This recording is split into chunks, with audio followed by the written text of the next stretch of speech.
Hello and welcome to the Nerdy Things with Brendan channel. Today I am reviewing the ZD Toys Mark 29 Iron Man 3 figure.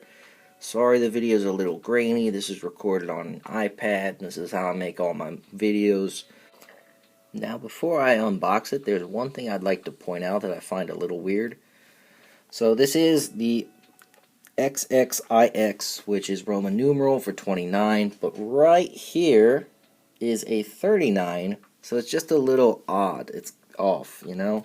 Now I just took the protective wrap off of the box, so I will showcase the box in all its glory for those people that want to know. So here you can see the Infinity Saga Marvel. It's a 1/10 scale Iron Man figure. Now if you're wondering what that is, it's about 7 inches. I have one of these already, and they're just like slightly taller than your Marvel Legends. But on the other side, the Marvel Studios Iron Man 3. On the back is some badass art of the figure. You can see it comes with a bunch of hands, accessories, a flight stand. There it is on the flight stand. And the other side, there it is with the movie art, Iron Man 3 again. And then we get back to the front, and then you can open this up, and inside is the figure. So we will open this up and I will review it here. Alright, so here is the figure out of box and all the accessories it comes with. Now, I don't know how well it translates on camera, but the figure does lean back a little bit. You can see his back's a little heavy. He's got that jetpack or whatever you want to call it on his back. But he's been standing here for about a minute now, no issues. And I imagine if you use the flight stand, no issues whatsoever. So we'll go over the accessories here, and then we'll get into articulation. Alright, so here's the flight stand. Nothing real fancy about it. It's articulated so it bends in multiple places.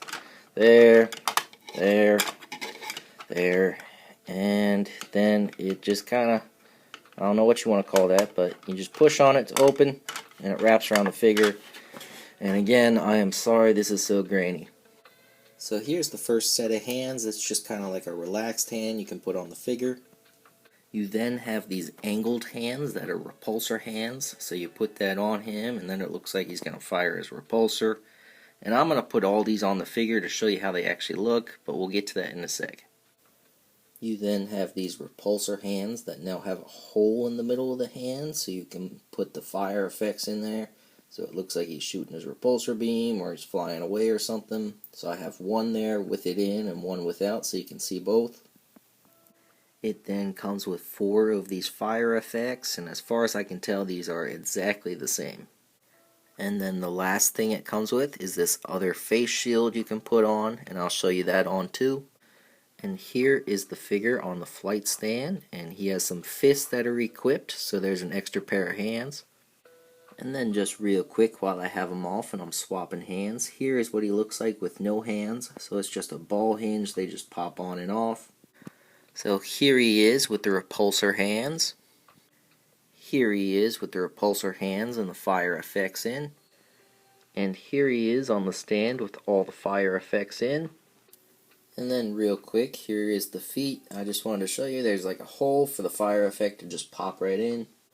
And here he is with the relaxed hands.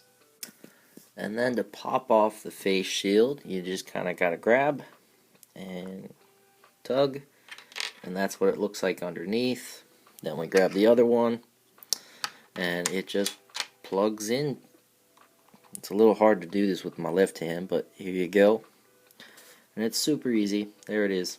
Alright, and then in terms of articulation, let's start with the feet. So there's like a little wiggle here. I imagine this is like a ball peg or something. Not a ton of side to side. Just a little bit of forward and back. I imagine you could twist it 360, but the leg here kind of gets in the way. And then moving up to the knee. Let's get the arm out of the way there. So the knee can bend like that. I don't know what you would call that, but it's got 3 range of motion here. He moves here, moves here, moves here. And then this is pretty cool here. So you got this like knee guard, and it just goes right here. There's a little indentation too, so it just fits snug. It's pretty cool. And then the leg, it goes out a little bit. You got this side piece here that gets in the way a little bit. That's articulated. So that's just in and out. Not much range of motion. And I'm just going to eyeball this, but let's say like 30 degrees of articulation there. But the leg, it can twist a bit. I think if you were to try a full 360 here with the leg, it would probably break. But he can kick forward that much. The leg's kind of hitting the torso here. Or is that torso, crotch, whatever. But he can just barely kick forward. And then back, almost nothing. So that's just like a standard leg position, but that's almost as far back as it goes. It's hindered here by the butt.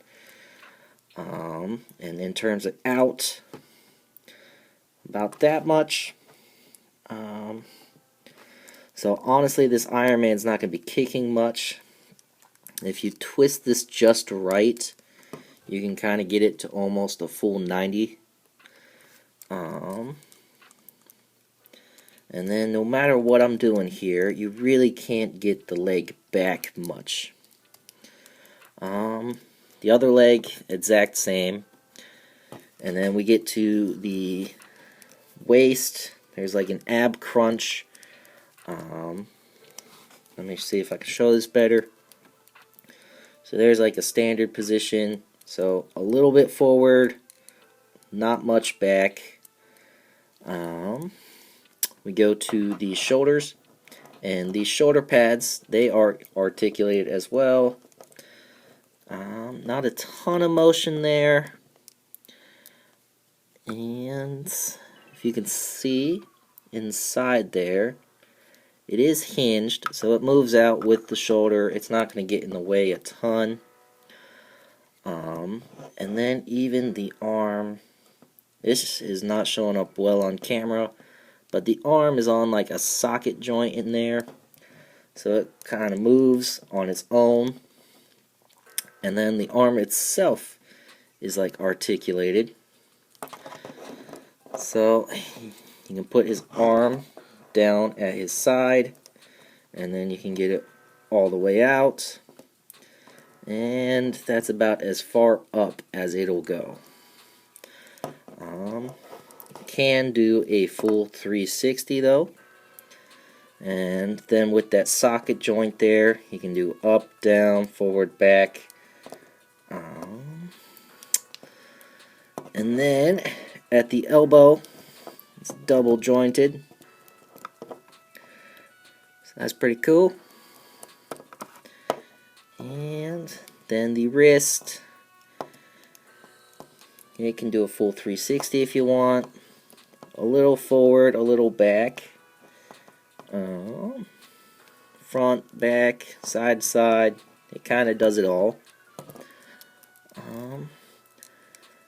So honestly, so far, I think the legs, not a ton of movement, but the arms, you should be able to get it into any position you want. Let's get to the head. A little side to side, but not much. Almost nothing in terms of up and down. And I believe that's it. I had one of these figures already. I have the Heartbreaker one, and I should have done a review on it. I did not. But it's an awesome figure, but it's also got some hinged pieces on the back of the leg here. This one does not. And I think that wraps up articulation. Alright, and a few more things I want to point out here. So you do got these pads on his side. This one moves well, but this one seems to almost be stuck. And I don't really want to force it because I don't want to break it. I just got this. And then a thing with the arc reactors. I honestly can't tell if this is a sticker or if it's meant to light up. I have another one just like this one, and I can't tell on that one either. I also wanted to point out the little pink accents here. They're kind of all around the figure, but that's just a nice little touch. And honestly, this thing was like 20 bucks. I got it off Aliexpress, but I am incredibly impressed with these figures. As I said multiple times now, this is my second one. I also have the Heartbreaker, and for 20 bucks, the articulation is incredible. The detail is fantastic. It's just incredible. And now that I'm looking at it, this might pop off here, and maybe you could put a battery in there and then it lights up. One more thing I wanted to show you is even on the Heartbreaker, you can kind of tug on the figure a little bit, and then the waist pops out a little bit, so you get a little bit more articulation with that. And then that's also on a ball joint here, so my Heartbreaker pops apart real easy right at the waist there. This one does not want to pop apart, but I do think this right here could be opened and you put a battery in it. If anyone else has this, please let us know in the comments. But yeah, for 20 bucks off AliExpress, this figure is incredible. I am very impressed. I really like it. Alright, and now off camera, I got this popped apart. So that is what the legs and lower torso looks like. This back piece does not pop off for a battery. And then here is the upper torso. That just pops right back in. So if you happen to do this to your figure, it is not broken. It just pops back together, and you got to push just a little bit. There we go. And he's back together. And I did happen to just loosen this side piece. Yeah, so it looks like everything's alright now. So no light. This is not stuck. Yeah, no issues. So just some comparisons here. Here is the ZD Toys Heartbreaker I've been mentioning multiple times throughout this video. But you can see he scales very well with this Mark 29. And here he is with the Marvel Legends Classic Iron Man. You can see the Marvel Legends is a little bit shorter. And here he is with the Marvel Legends Extremis. Now this is not the newest Extremis figure that just came out like a year or two ago. This is an older one. And then here he is with the Battle Damaged Marvel Legends Mark 46. And then there he is with the original Iron Man Mark 3. And then there's all of them. Now if you're interested in seeing all of my Iron Man figures, then I can make a separate video, but let me know in the comments below. And then just some final thoughts about this figure. I do think it's really cool. I was going to include a link in the description to buy this, but after buying it and getting it in hand, the link has now been taken down. But if you still go to AliExpress, you search ZD Toys Iron Man, you can find this at different prices. I don't know why they do that, but same thing happened with the Sentinel series Peter B. Parker I bought. I'll link that review here as well. Now, before I wrap this video up, I just want to mention, if you're a fan of Iron Man like me and you want to read the comics but you don't know where to start, check out my Where to Start Reading playlist. I have a video on Iron Man. And if you enjoyed this video or you found it helpful, please like and subscribe. Check out the rest of the videos on my channel. Thanks for watching. I'll see you in the next video. Bye.